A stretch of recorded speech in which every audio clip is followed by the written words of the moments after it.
కవాజ్ చదువుతుంటే ఇట్లా పట్టుకుంటే ఇట్లా పట్టుకున్నారు అనమాట. పడిపోతుంటే ఇట్లా పట్టుకున్నారు.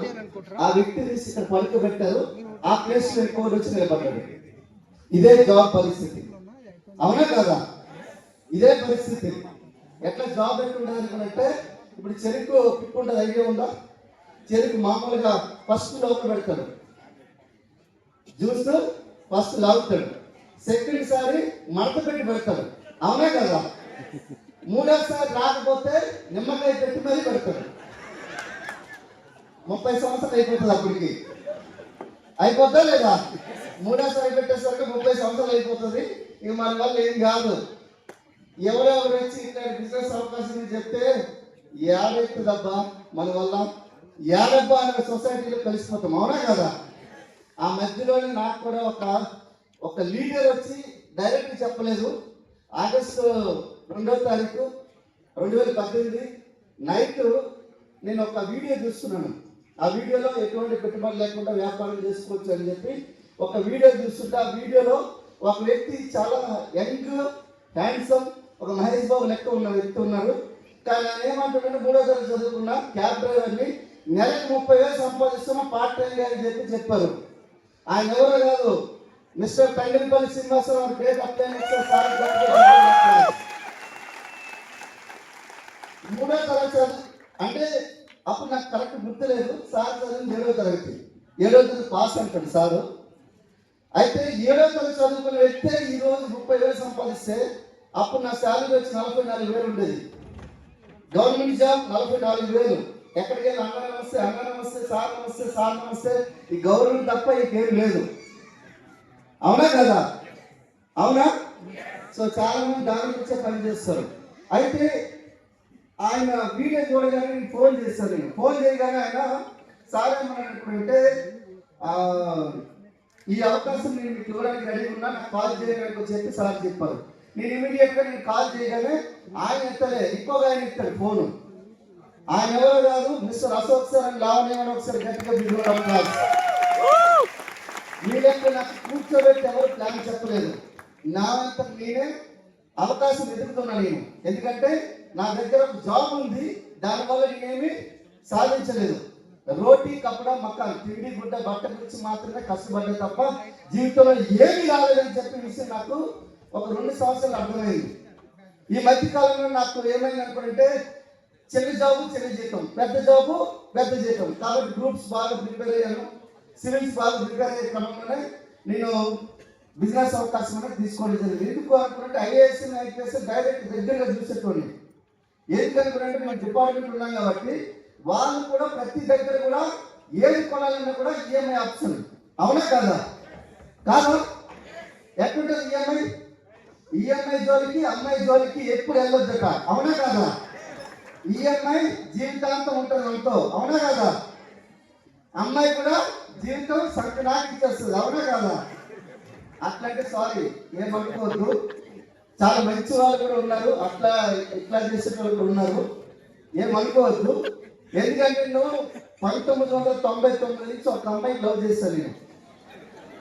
6వ తరగతి నుంచి ఒక అమ్మాయికి ఐ లవ్ చెప్దామనుకో ట్రై చేస్తుంటే, మహమ్మద్ గోరి లెక్క దండయాత్ర చేస్తుంటే 2006లో జాబ్ వచ్చింది, 2007లో ఉద్యోగం పోస్టింగ్ వచ్చింది, 2010లో నాకు ధైర్యం వచ్చింది. ఆ ధైర్యం చెప్తే మొదలసిపోయి ఇప్పటికైనా అయ్యో చెప్పడని చెప్పి అప్పుడు పెళ్లి చేస్తుంది ఆమె కుటుంబం. సో ఆలోచించండి, అంత మహమ్మారి వస్తుంది బిజినెస్ చేసి ఈరోజు సుమారుగా. ఒకసారి ఆలోచించండి, లైఫ్ అనేది ఎంత చేంజ్ అయిపోయింది, నా జీవితం ఎంత యూటర్న్ చేంజ్ అంటే బికాస్ ఆఫ్ ఓన్లీ వెస్టింగ్ వ్యాపారం. ఈ వ్యాపార అవకాశం ఎంత గొప్పదో ఎగ్జాంపుల్ చెప్తా చూడండి. ఇక్కడ చాలా మంది లీడర్స్, చాలా మంది వాళ్ళ జీవితాలు ఎట్లా మార్చుకున్నారో ఎగ్జాంపుల్ మీకు చెప్తాను.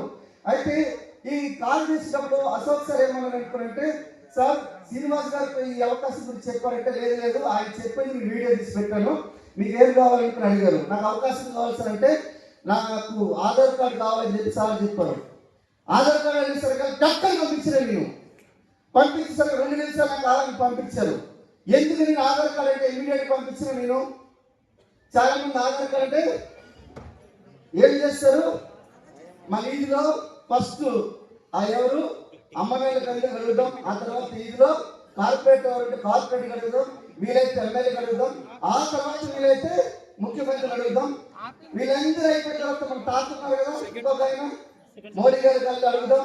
వీళ్ళందరూ వర్క్ అయిన తర్వాత నైట్ టైం మన తాత కానీ ముత్తాత కానీ కళ్ళకు రమ్మని చెప్పి వాళ్ళు కూడా పర్మిషన్ అడిగి అమ్మా లేదా నాయనమ్మ ఆధార్ కార్డు ఇవ్వచ్చా అనుకున్నట్టు అప్పుడు ఇచ్చారు.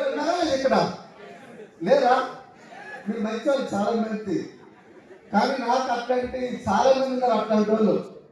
అట్లాంటి వాళ్ళు కూడా ఈరోజు 5-10 లక్షలు 10 మంది సంపాదిస్తున్నారు. అయితే నేనేమనుకుంటే ఆధార్ కార్డు పంపించిన, ఎందుకంటే ఒకవేళ ఆధార్ కార్డు ఏదైనా చేసే మిస్యూజ్ నైట్ 3 గంటలకు ఎత్తుకొని రావచ్చా లేదా? మేము 3 గంటలకే లిఫ్టింగ్ చేస్తాం వ్యక్తుల్ని, పోలీసు వాళ్ళని కదా 3 గంటలకు ఎవరైనా ఎత్తుకొని రావాలంటే ఆ టైంలో లిఫ్టింగ్ చేస్తాం. కాబట్టి ఆధార్ కార్డు ఏంటి ఆశ్రయంగా నేను రాసిస్తాననేటట్టు ఉండేటువంటి, ఎందుకంటే నాకు అవకాశం కావాలి కాబట్టి. సో పంపించినట్టుగా సారు ఐడి నెంబర్ పంపించారు. ఐడి నెంబర్ నేను చూసుకొని ఏం చేశానంటే ఇమీడియట్గా నాకు బగుల్స్ ఉండేటప్పుడు కలెక్టర్ ఆర్డర్ పెట్టేసినాం. పెట్టగానే సార్ ఇది ఎవరికో బాగా కొత్త ఎక్కువ బాగుందని చెప్పి ఇది ఇట్లా కాదు, నా దగ్గరలో ఒక ప్రోడక్ట్ మీకు పర్చేజ్ స్టోర్ ఉంది అందులో చెప్పి సార్ పంపించారు. అది ఎక్కడో కాదు మన సికింద్రాబాద్ బ్రాంచ్. అయితే బ్రాంచ్ దగ్గరికి వెళ్ళాక 3,200 రూపాయలు పర్చేజ్ చేశారు. సబ్బు షాంపూ బెస్ట్ కుకింగ్ ఆయిల్ ఇవన్నీ ఇంట్లో కావాల్సినవన్నీ కొనేసిన తర్వాత సార్ ఏమన్నా ఒక్కరే కాదు సార్, మీరు మీతో పాటుగా కొంతమంది హెల్ప్ చేస్తే మీరు 282 పాయింట్ చేస్తే కాస్ట్ ఆఫ్ 8% అవుతుంది. మీకు ఫస్ట్ మంత్ ఎంత వస్తుంది సార్ అని చెప్పి చెప్పారు. ఎట్లుంటుంది బాగుంటుందా లేదా? 282 పాయింట్స్ నేనేం చేయాలి? నాకు తెలిసిన బిజినెస్ వల్ల ఏమన్నా కిరాణా వ్యాపారం, లేదంటే ఊర్లో మనకు వీధులు ఎంబడి వస్తాయి కదా, ఏమొస్తాయి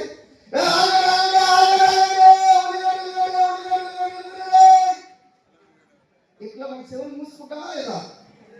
ఇట్లానే కదా, ఇదే మనకు తెలిసిన వ్యాపారం. ఏం తెలుసు తెలియదు కదా. సో ఏం చేసినామంటే సరే సార్ అని చెప్పిన అప్పుడు నాకు ఒక ఆయన తెలిసిన వాళ్ళు ఇరిగేషన్ డిపార్ట్మెంట్, ఆ ఇరిగేషన్ డిపార్ట్మెంట్ వాళ్ళకి ఫోన్ చేసి వాళ్ళు ఎంత నాకు నమ్మేటోళ్ళంటే నేను 4 బాంబులు తయారు చేస్తున్నా అనుకునంటే అందులో ఒక బాంబు తయారు చేసి నాకు పంపించాల్సి అంటారు వాళ్ళు. అంత నమ్మకస్తులు వాళ్ళు.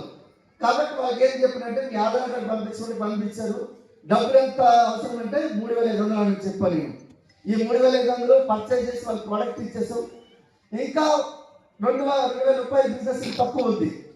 సో 2,000 బిజినెస్ తక్కువ ఉంది కాబట్టి 2,000 రూపాయలు ప్రోడక్ట్ నేను తీసుకున్న తర్వాత నాకు తెలిసిన వాళ్ళు ఎవరు లేరు, పోలీస్ స్టేషన్లో ఉన్నారు. ఈ ఉన్న వాళ్ళకి ఎలా చెప్పాలో తెలియదు. కాబట్టి పోలీస్ స్టేషన్లో 2,000 రూపాయలు ప్రోడక్ట్ సబ్బు షాంపూ పేస్ట్, 5 పేస్టులు, 5 సోపులు, 5 షాంపూలు, 5 కుకింగ్ ఆయిల్, ఒక 2 కుకింగ్ ఆయిల్స్ అక్కడ కొనుక్కొని ఇలా పెట్టేసిన తర్వాత ఎట్లా అమ్మాలి? సోపు పేస్ట్ ఇట్లనే పట్టుకుని ఇట్లా అనుకునేసరిక ఇంటర్నేషనల్ క్వాలిటీ ప్రొడక్ట్స్ దుబాయ్లో అమ్ముతున్నాం, ఇక్కడ అమ్ముతున్నాం. మా బిజినెస్ మనమే రీసెంట్గా స్టార్ట్ చేశారని చెప్పి 2,000 ప్రోడక్ట్ అమ్మేసిన 9,000 అయింది. 9,000 అయితే 10వ తారీఖు వచ్చింది 1,200 రూపాయలు ఫస్ట్ మంత్ ఇన్కమ్ నాది. అయితే ఇంతకు ముందు నేను ఒక ఎగ్జాంపుల్ కొన్ని చెప్పడం మర్చిపోయినా. నా శాలరీ 44,000 వచ్చేది. చెల్లికి పెళ్లి చేయడం వల్ల, అక్కడికి పెళ్లి చేయడం వల్ల, తమ్ముడికి చదువు ఉద్యోగం, అమ్మ నాన్న వల్ల కొన్ని లక్షల్లో అప్పుల్లో ఉండేటువంటి. కాబట్టి అన్ని ఈఎంఐలే. ఏమంటే మనకి అన్ని ఈఎంఐలే. సో ఈఎంఐలు అన్ని కట్టేసరికి 11,000 వచ్చేది. ఈ 11,500 రూపాయలు కనీసం ఖర్చు చేయాలని కూడా చాలా కష్టం ఉండేది. ఈ టైంలో నేను చేసుకుంటే 1,200 రూపాయలు అనేది చాలా నాకు పవర్ అనిపించింది.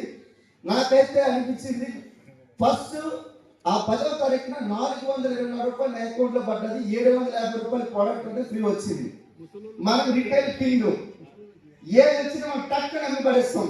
మా అమ్మ వాళ్ళు ఏం నేర్పించకపోయినా ఒక వ్యాపారం మాత్రం నేర్పించి పడేస్తారు.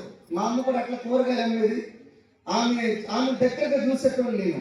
ఓకే మా అమ్మ ఏం చేసేది, మంచిగా మాట్లాడడం, మంచిగా అభిమానంతో వాళ్ళు పలకరించడం, వాళ్ళ కష్ట సుఖాలు తెలుసుకోవడం ఇవన్నీ చేసేది. సో అదే నాకు చేసేసరికల్లా నాకు ఈజీ అయిపోయింది నాకు బిజినెస్. కానీ ఇది కాదు, ఇంకా కొద్దిగా ఏదో నేర్చుకోవాలి అనుకున్నాను. కానీ ఈ ప్రాసెస్లోనే next month 500, next month 900, next month 1100, 500 income వచ్చేసరికల్లా రాత్రి 2 గంటల టైంలో ఒక ఇన్వెస్టిగేషన్, మర్డర్ ఇన్వెస్టిగేషన్ అవుతుంది. పోలీస్ స్టేషన్ నుంచి ఇంటికి వెళ్ళడానికి ఛాన్స్ లేదు. ఆ టైంలో రాత్రి 2 గంటలు పోలీస్ స్టేషన్ కూర్చున్నాం. రాత్రి 2 గంటల టైంలో వెస్టిల్ యాప్ ఓపెన్ చేస్తే ఆ యాప్ చూసి చూడగానే నా కళ్ళు జిగేలమన్నాయి. కళ్ళు గిరగిర తిరిగి కింద మీద. ఇప్పుడు చిన్నప్పుడు చాక్లెట్ కావాలంటే ఇసుకలో కొట్లాడేటట్టు మా అమ్మ చెప్పేది. ఇవన్నీ ఇప్పేసేటోళ్ళంట నేను. ఇప్పుడు ఇప్పడానికి కష్టం కదా, మంచిది కాదు కదా. ఇప్పుడు ఎంత సెన్సార్ బోర్డు ఒప్పుకోదు, పిచ్చోనని ఎర్రగడ్డ హాస్పిటల్ ఇస్తాం, అవునా కదా. నేనే చాలా మంది వేస్తున్నాం మేము. అయితే అట్లా ఏదైనా కావాలనుకుంటే అంత పిచ్చి అట్లా కొట్టేసుకుని 20,177 రూపాయలు 5 నెలలు రావడం జరిగింది. ఒకసారి ఆలోచించండి, 44,000 పోలీస్ డిపార్ట్మెంట్ లో, ఇక్కడ 20,177 వచ్చేసరికి ఉబ్బి తప్పిపోయిపోయినా మా మేడం ఫోన్ చేసి చెప్పినాం, పూరి మన లైఫ్ చేంజ్ అయిపోతుంది చెప్పినా, నిద్ర పట్టనివ్వలేదు, నీళ్ళు తాగనివ్వలేనికి. అర్థమైందా? రాత్రి 2 గంటల నుంచి 5 గంటల వరకు ఫోన్ చెప్తున్నా బిజినెస్ అట్లా చేయాలి, ఇట్లా చేయాలి, అట్లా చేయాలి, ఇట్లా చేయాలి అని చెప్పిన ఈ రోజు 20,000 రాష్ట్రం, నెలకి 20 లక్షలు పర్ మంత్.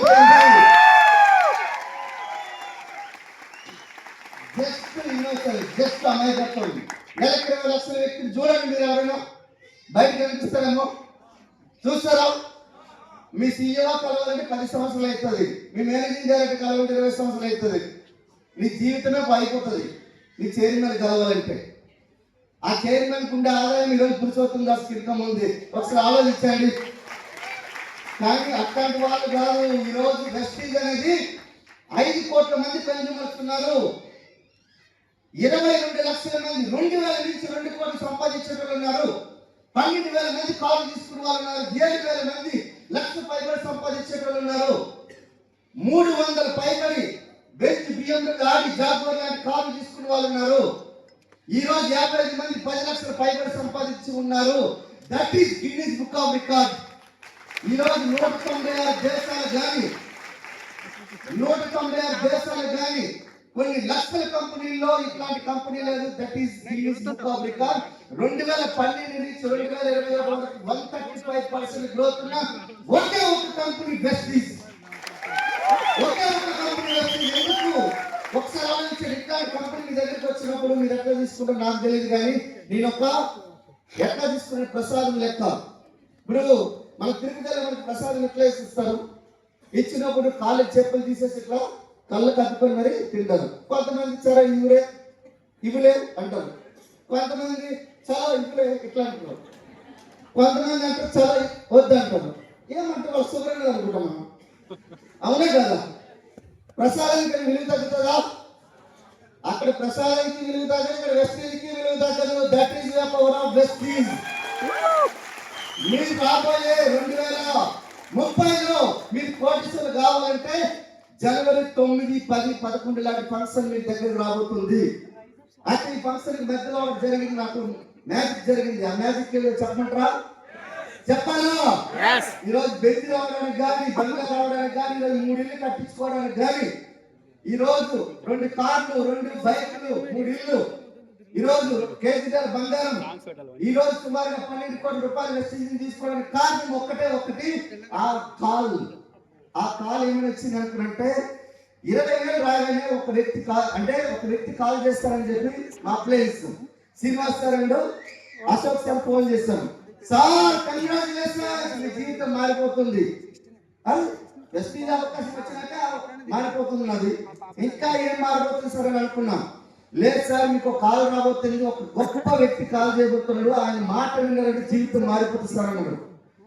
నాకు మామూలుగా అనిపించదు, అంత పెద్ద వ్యక్తి ఎవరబ్బా అని చెప్పి నేను అనుకున్నాను. కానీ మధ్యాహ్నం 3 గంటల సమయంలో అప్పుడు కాల్ చేశారు. ఒక కాల్ వచ్చింది.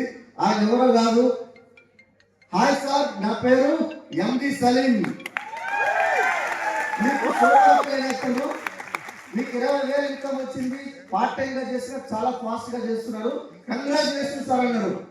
సార్ అనేసరికి ఎట్లుంటది, గాలి పట్టు ఇట్లా నేను ఇట్లా తేలిపోతున్నాను. అక్కడికి వెళ్ళేసరికల్లా ఏమన్నాడంటే, సార్ 20,000 నుంచి మీకు 1,00,000 రూపాయలు కావాలా? 1,00,000 సార్, 10 లక్షలు కావాలన్నా. 1,00,000 10 లక్షలు కావాలి సార్ అన్నా. నా ఎక్సైట్మెంట్ చూసి, సార్ నాకైతే 20,000 గురించి నాకు తెలుసు, ₹1,00,000 గురించి నాకు చెప్పడం నాకు తెలియదు. ₹1,00,000 సీక్రెట్ కావాలంటే మీరు ఢిల్లీ రావాలి సార్ అన్నారు. ఢిల్లీనా? ఏది సార్, పోలీస్ స్టేషన్ 300 కేసులు ఉన్నాయి, వారెంట్లు ఉన్నాయి, నాకు ఇన్ని పెళ్లిళ్ళు ఉన్నాయి, అవి ఉన్నాయి, ఇవి ఉన్నాయి. అసలు నాకు ఖాళీ లేదు సార్, లేకపోతే పోలీస్ స్టేషన్ లేదు, లేకపోతే తెలంగాణ రాష్ట్రం నడవదు అని చెప్పడానికి ఉంటాయి.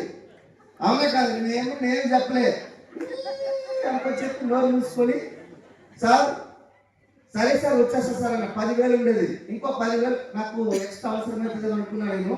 కానీ సార్ ఏమన్నా మీరు ఒక్కరు కదా సార్, వైఫ్ అండ్ హస్బెండ్ ఇద్దరు వచ్చారనుకోండి, 2 సంవత్సరాల పని 6 నెలల పూర్తి అవుతుందని సార్ చెప్పారు. 2 సంవత్సరాల పని 6 నెలలు బాగుంటుందా? నాకేం కావాలి? టైం ఫ్రీ కావాలి, జాబ్ ఫ్రీ కావాలి, డబ్బులు కావాలనుకుంటే ఎలాగైనా సంపాదించవచ్చు, అవునా కదా? కానీ నాకు టైం ఫ్రీ, మనీ ఫ్రీ కావాలి. ఇప్పుడు లేదు కదే. మన చరణ్ సార్ కార్లోకి వచ్చి మాట్లాడు కోటీశ్వర్లు, కానీ కనతండ్రిని కుక్కలు తన్నట్టు పడుతుండ్రు బయట. కనతల్లిని మామూలు కాదు, ఏడబడతాడో బయట వదిలేస్తూ ఉన్నారు. కానీ సంస్కారం లేదు, నీతి నియమాలు లేవు, అట్లాంటిది ఏం కావాలి మనకు అవసరం లేదు. కానీ సార్ ఏమన్నారంటే అక్కడికి వస్తే అన్ని నేర్చుకోవచ్చు అన్నాడు. సార్ అదే చెప్పేసరికల్లా మేడం నీకు కావాలి 30,000 ఖర్చు అవుతుంది. మా మేడం మీద ప్రేమగా ఒక ఉంగరం పెట్టింది నాకు. ఆ ఉంగరం పెడితే ఆ ఉంగరం తీసి ముత్తూట్లో పెడితే 30,000 నేను అడిగిన 20,000 ఇచ్చారు వాళ్ళు. నువ్వు ఇచ్చిందా తులం బంగారమా? ఇచ్చిందే 2-3 గ్రాములు. ఎట్లా వస్తే డబ్బులు చెప్పుకొని తక్కువ ఇచ్చారు. ఆ 20,000 కలిపి సార్కి పంపిస్తారు, టికెట్లు చేస్తారు. టికెట్లు చేసిన తర్వాత సార్ ఏమన్నాడంటే మళ్ళీ వెలిగి పెట్టాడు. సార్ మీ దగ్గర టీం ఉంది కదా, టీం కూడా రావాలన్నాడు. 300 మంది టీం ఉన్నారు, అందులో 200 మంది ప్రోడక్ట్ వాడేటోళ్ళు, ఇంకో 100 మంది నాతో పనిచేసేటోళ్ళు, వర్క్ చేసేటోళ్ళు. వాళ్ళు ఫోన్ చేసి ఇమీడియట్గా లిఫ్ట్ చేస్తారు, చదువు ఇట్లా అంటారు అనమాట. సరే అనుకో చెప్పి అనుకున్నా, ఒరే నాకు 100 మంది టీం ఉన్నారు, గట్టి టీం ఉన్నారు. ఎక్కడుంటుంది మనకి మగధైన సినిమాలో ఒక డైలాగ్ ఉంటుంది కదా, 100 మందిని ఒక్కసారి పంపివు చేస్తాను. ఎట్లా అన్నట్లు 100 మంది ఒక్కసారి పంపివ్వాలనేటట్లు 100 మంది టీం ఉండేటోళ్ళు. ఎంతమందికి ఇక్కడ కార్లు కావాలి? ఎస్, గట్టిగా ఒకసారి బిగినర్ అప్లాజ్. ఎట్లా రావు. మధ్యాహ్నం 12 గంటల టైంలో తదాస్తు దేవతలు తిరుగుతూ ఉంటారు, చేతులు ఎత్తున వాళ్ళకే తదాస్తు అంటారు. ఎంతమంది కోటీశ్వరులు అవుతారు అనుకుంటున్నారు? తదాస్తు. ఎంతమంది బెంజికాలు పొందాం అనుకుంటున్నారు? ఎంతమంది తేరు వాళ్ళకి నగలు కావాలనుకుంటున్నారు? తదాస్తు. మగవాళ్ళు ఎక్కట్లేదు. ఆడపిల్లలకు కొన్నారనుకో వాళ్ళు సంతోషంగా ఉంటారు, మగవాళ్ళు వాళ్ళు కొనిచ్చారనుకో మగవాళ్ళు సంతోషంగా ఉంటారు, లేకపోతే పేక నొక్కుతారు. అవునా కదా?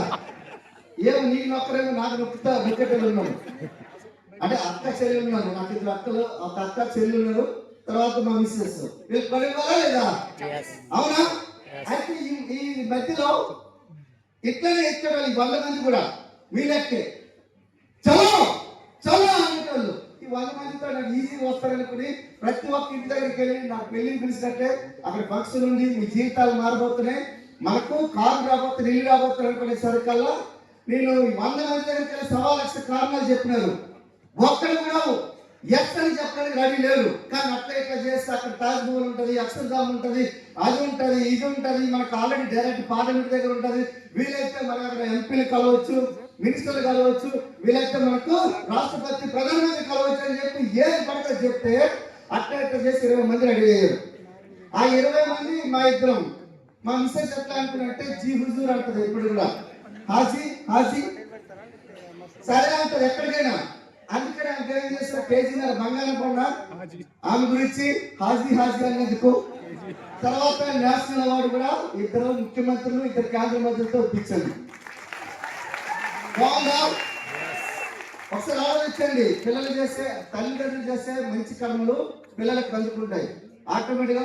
మా పాప కూడా ఈరోజు 13 మెడల్స్ తీసుకుంది. అందుకనే గవర్నర్ పిలిచి కూడా ఫోటో ఇచ్చారు. ఒకసారి ఆలోచించండి, 13 మెడల్స్ తీసుకుంది, అందులో 5 గోల్డ్ మెడల్స్ ఉన్నాయి మా పాపకి. అర్థమైందా? సో ఒకసారి ఆలోచించండి, మన తల్లిదండ్రులు చేసే మంచి కర్మలు మంచి పనులు అనేది పిల్లలకు కూడా వస్తాయంటే అదే ఈజీగా. మేము కలవడానికి సంవత్సరాలు పట్టింది, కానీ వాళ్ళు ఈజీ 4-5 సంవత్సరాలు వచ్చి కలిసి వచ్చేసిన వాళ్ళు. అయితే ఈ మధ్యలో ఈ 20 మంది 2 మంది కలిసి 22 మంది ట్రైన్ ఎక్కుదామని కూర్చొని ప్లాన్ చేసుకున్నాం. మార్నింగ్ 5 గంటలకి తెలంగాణ ఎక్స్ప్రెస్. ఆ తెలంగాణ ఎక్స్ప్రెస్ దగ్గర 5 గంటలకు మేము ఫోన్ చేసి కూర్చొని ఒక 11 మంది అప్పటి వరకు వచ్చారు. మిగతా 9 మంది ఫోన్ లిఫ్ట్ చేయట్లేదు. ట్రైన్ టికెట్ అయిపోయి, అక్కడ హోటల్ టికెట్స్ అయిపోయినాయి, అక్కడ ఎఫ్ఆర్ టికెట్స్ అయిపోయినాయి. 11 మందిలో 11 మంది వచ్చారు, 9 మంది రాలేదు. 9 మంది రాకపోయేసరికి నాకు అనిపించింది, అరే ఏదిరా ఈ 9 మంది కూడా ఇంత కష్టపడి తీసుకుని వస్తే వీళ్ళు ఫోన్లు ఎక్కలేదు అని కొంచెం బాధతో నేను సార్ ఫోన్ చేస్తే సార్ అన్నారు, ఆయనకు వరం ఇచ్చాడు. నాకు ఎట్లాంటి వరం ఇచ్చాడు, దాస్ సార్ మీకేం ప్రాబ్లం లేదు, మీ దగ్గర 9 మంది రాలేదు, నా దగ్గర 40 మంది రాలేదు సార్ అన్నాడు. ఎట్లుంటది, బాగుంటుందా లేదా? అవునా? మామూలుగా నేను దొంగలు ఇన్స్పెక్టేషన్ అనుకుని నా దగ్గర దొంగ పోయింది అనుకుంటే అప్పుడు మీ ఇన్స్పెక్టర్ ఫోన్ చేసిన, సార్ దొంగ పోయారు దగ్గర ఒక్కడే పోయారు, నా దగ్గర 5 మంది పోయారంటే ఎట్లుంటది? మన సేవలో తేలి కూర్చొని అనిపిస్తుంది లేదా? అట్లనే సార్ ఫోన్ చేసిన 40 అనుకున్నాం. కానీ మధ్యలో అయితే నేను ఎక్కించేసిన, కూర్చోబెట్టిన, వాళ్ళు తీసుకుని వెళ్ళి నేనేం చేసిన అనుకున్నంటే డైరెక్ట్ సీదా మధ్యలో ఒక తాజ్మహల్ ఫోటో తీపిచ్చారు. ఇట్లా ఎందుకంటే వాళ్ళు ఒప్పుకున్నారు కదా, ఫోటో తీపిచ్చి డైరెక్ట్ కూర్చోబెట్టిన. మార్నింగ్ 9 నుంచి నైట్ 9 వరకు పక్కకు కూడా ఒక్క వ్యక్తి కూడా పక్కకు కూడా జరగలేదు. ఆ 11 మందిలో ఇప్పుడు 9 మంది 1 లక్ష నుంచి 10 లక్షల రూపాయలు సంపాదిస్తున్నారు.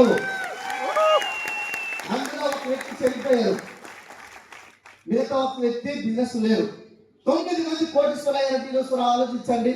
కానీ ఈ రోజు అందులో 9 మంది ఎక్కడున్నారు ఎక్కట్లేదు, ఇప్పటికే దొరకట్లేదు. వాళ్ళు అప్పుడప్పుడు బెంచి వెళ్ళేటప్పుడు మధ్యలో కలిసి దాసు అంటారు, వాళ్ళు ఇప్పటికీ కలపడట్లేదు. మీరు అట్లా నిర్ణయం తీసుకోకండి. ప్రతి నెక్స్ట్ టైం ఇప్పుడు 11 మంది తీసుకెళ్ళాం, నెక్స్ట్ టైం మేము అదే 11 కాస్త 110 అయింది, 110 కాస్త 1000 మంది అయింది, 1000 మంది కాస్త 2000 మంది అయింది. 2000 మంది ఈరోజు ఎఫ్ఆర్ని కూర్చోబెడితే ఈరోజు 20 లక్షలు పురుషోత్తం దాసి మాట్లాడుతున్నాడు. That is power of family function. ఒక్కసారి ఆలోచించండి, ఒక కానిస్టేబుల్ వచ్చి ఈరోజు కమిషనర్ దగ్గర లేనివి ఈరోజు కానిస్టేబుల్ దగ్గర ఉన్నాయి. మరి కానిస్టేబుల్ లెక్క ఈరోజు బెంచ్ కార్ నడపగలుగుతాడా? మరి మీ ఫ్యామిలీలో ఎవరైనా బెంచ్ కార్ కొనగలిగే సామర్థ్యం ఉందా? ఇక ముందు ఎవరైనా కొనగలుగుతారా? ఒకసారి ఆలోచించండి. కానీ బెస్టీలో ఎఫ్ఆర్ఈలో వస్తే మీరు కూడా కొనబోతున్నారు. రెడీనా? ఈ రోజు నుంచి 9, 10, 11 నా పేరు, మీ పేరు కూడా 9, 10, 11. మీ పేరేంటి? 9, 10, 11. ఎందుకు 9, 10, 11? మీకు కావాల్సిన బెంచ్ కార్, మీకు కావాల్సిన బంగ్లా, మీకు కావాల్సిన బంగారం కావాలా వద్దా? అన్నిటికీ మించి టైం ఫ్రీడమ్, మనీ ఫ్రీడమ్ కావాలా?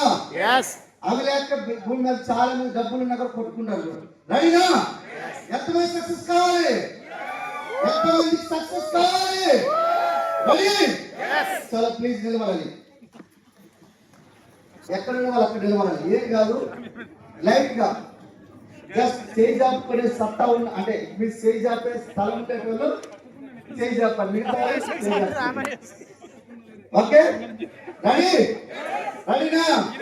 ఎస్. ఒకసారి చేయి. నా పేరు ఉన్నప్పుడు పురుషోత్తం దాస్ అని చెప్తాను, మీ పేరు చెప్పుకోవాలి. రెడీనా? కొద్ది కళ్ళు పూర్తి కళ్ళు మూసుకోవాలి. రెడీ?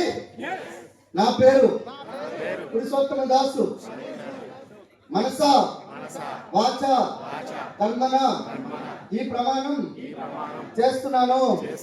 నేను ఐశ్వర్యవంతుడు కావడానికి, కోటీశ్వరుడు కావడానికి జనవరి 9, 10